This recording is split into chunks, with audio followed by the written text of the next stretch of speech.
Herkese salam. Simurq quşu və ya zümrüd quşu, zümrüd anka, feniks və digər fərqli adlarla tanınan bu mistik obraz haqqında müxtəlif xalqlara aid qədim mifologiyadan tutmuş, bədii əsərlərə qədər bir çox mənbələrdə ibrətamiz rəvayətlər, əfsanələr mövcuddur. Hər biri müəyyən bir fəlsəfi anlam daşıyan bu hekayələrdən ən çox bəyəndiyim Fars şairi Fəridəddin Əttarın Quşların Dili sufi poemasındakı Simurq əfsanəsini səsləndirəcəm sizlər üçün. Rəvayət olunur ki, quşların bilgəsi olan Simurq Qaf dağının zirvəsində yaşayırmış. Bu quşun xüsusi olmasının səbəbi göz yaşlarının şəfalı olması və öldükdən sonra yanaraq kül olub küllərindən yenidən dirilməsi imiş. İnancılara görə Simurq dünyanın ən yüksək zirvəsində, buludların belə çatmadığı Qaf dağının başında, həyat ağacının budaqlarında yaşayırmış. Hətta yer üzünə də bu həyat ağacının toxumunu ilk dəfə məhz o gətirmişdi. Bütün quşlar ona inanır və çətin anlarda Simurqun onları xilas edəcəyini düşünürmüşlər. Nə vaxt ara düşsələr, hamı Simurqu gözləyərmiş, lakin o heç vaxt gəlməzmiş. Beləliklə, quşlar artıq Simurq haqqında olan ümidlərini itirməyə başlamışlar. Günlərin bir günü uzaq ölkələrdən bir quş dəstəsi Simurqun qanadlarından bir tük tapır və bunu duyan bütün quşlar yığışıb onu tapmağa və ondan kömək istəməyə qərar verirlər. Amma Simurqun yuvası Qaf dağının təpəsindəymiş və ora çatmaq üçün bir-birindən çətin 7 vadini keçmək lazım imiş. Quşlar birlikdə göyə doğru uçmağa başlayırlar. Aralarında ən müdrik və təcrübəli quş olan Şanapipik, Hudhud quşu dəstəyə rəhbərlik edir. O quşlara Simurqa çatmaq üçün 7 çətin vadidən keçməli olduqlarını deyir.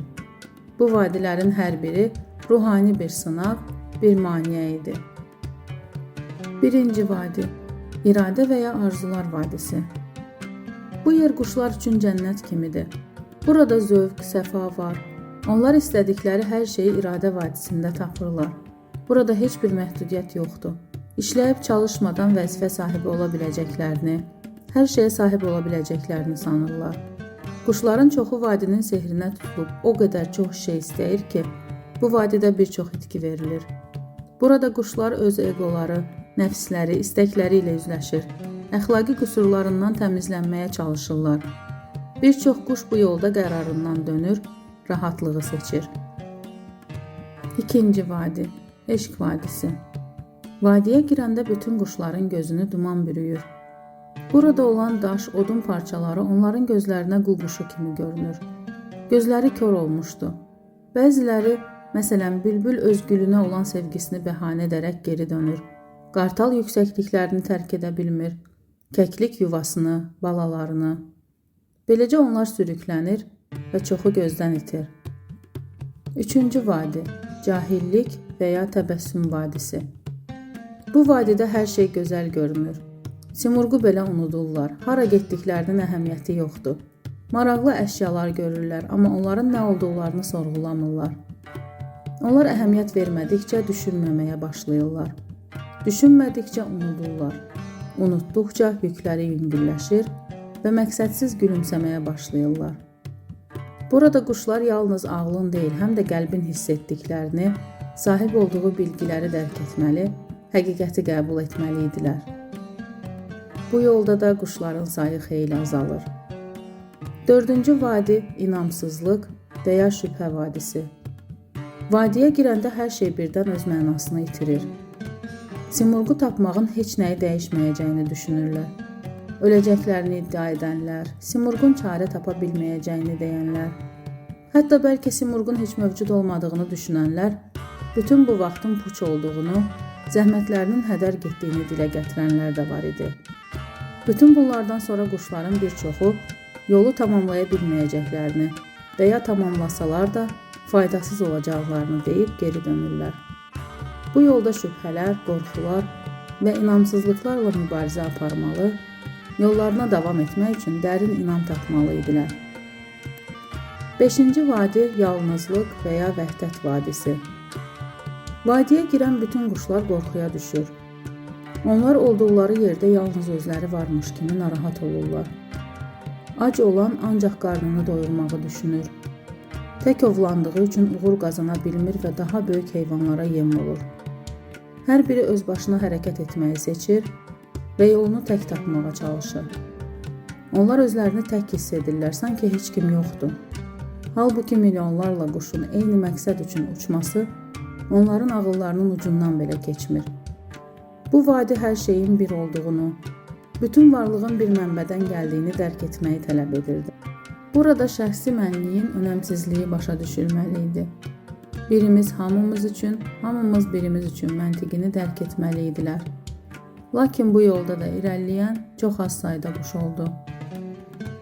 6-cı vadi, qeybət və ya təəccüb vadisi. Quşlar vadiyə girəndə hər küncdən pıçıltılar eşidilməyə başlayır. Ən arxadakı quş deyir ki, Simurq yenidən doğulanda onun tükləri yanıb. Qarşıdakı quş bunu eşidir və deyir ki, yanmış tüklər bir daha çıxmayıb. Başqa bir quş onun yanan tükləri çıxmadığı üçün gizləndiyini söylüyor.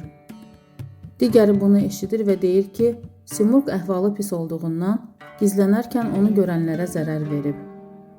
Öndəki quş bunu eşidəndə deyir ki, hamını incidən Simurq buna dözməyib özünü öldürüb. Başqa bir quşa xəbər verilir ki, getməyə ehtiyac yoxdur. Simurq artıq yoxdur. Bir çox quş şayələrə inanaraq geri qayıdır. Təəccüb vadisində quşlar həyatın mürəkkəbliyi, varoluşun böyüklüyü qarşısında heyrətlərini və özlərinin nə qədər kiçik olduqlarını dərk etməli idilər. Yolun hələ də sonsuz görünməsi onları təəccübləndirir və məyus edirdi. 7-ci vadi, mən və ya heçlik vadisi. Bütün quşlar mən vadisinə girən kimi onlarda fərqli bir hiss oyanır. Kimisi o biri quşun qanadını tənqid etməyə başlayır, kimisi hər şeyi bildiyini iddia edir. Kimisi səhv yolla gedilir deyib qarışıqlıq yaradır. Hər başdan bir səs çıxır. Hər birinin öz fikri var və hamısına da öz dediyi doğru gəlir. Hamısı ön planda lider olmaq istəyir. İrəli getmək üçün bir-birlərini əzməyə davam edirlər. Ta ki vadidən çıxana qədər, məndən uzaqlaşana qədər. Yoxluq və ya heçlik vadisi ən çətin vadi idi. Burada quşlar öz fərdi varlıqlarından, egolarından tamamilə imtina etməli, mənlərini yox edərək ilahi birlikdə əriməli idilər. Uzun və əzablı bir səyahətdən sonra minlərlə quşdan yalnız 30 quş yorulmuş, zədələnmiş, lakin inadla irəliləyərək Qaf dağının zirvəsinə çatır. Onlar nəhayət Simurqun yuvasına çatdıqda böyük bir təəccüb yaşayırlar. Simurq orada yox idi. Onun yerində yalnız bir güzgü dayanırdı. Şanapipik onlara sirri açır. Axtardığınız Simurq elə siz özünüzsünüz. Si, 30, Murq quş deməkdir. Buraya tam 30 quş gəlib çatmışıq. Siz özünüzü yox edərək birliyə çatıb, bir bütün olaraq Simurqa çevrilmisiniz. Quşlar başa düşürlər ki, axtardıqları ilahi varlıq kənarda deyil, onların hər birinin içində, kollektiv şuurun və birliyin gücündə gizlənib. Onlar öz daxili Simurqlarını kəşf etmişdilər. Məntiq-ü-Təyir və ya Uçmağın məntiqi poemasında quşların səyahəti insanın öz daxili dünyasına, nəfsini tərbiyə etməyə və ali həqiqətə çatmağa yönəlmiş mənəvi yolunu təmsil edir. Bu, hər bir fərdin öz içindəki ilahi qığılcımını tapmağa çalışdığı bir macəradır. Bəs siz necə? Öz daxilinizdəki Simurqu kəşf etməyə hazırsınızmı?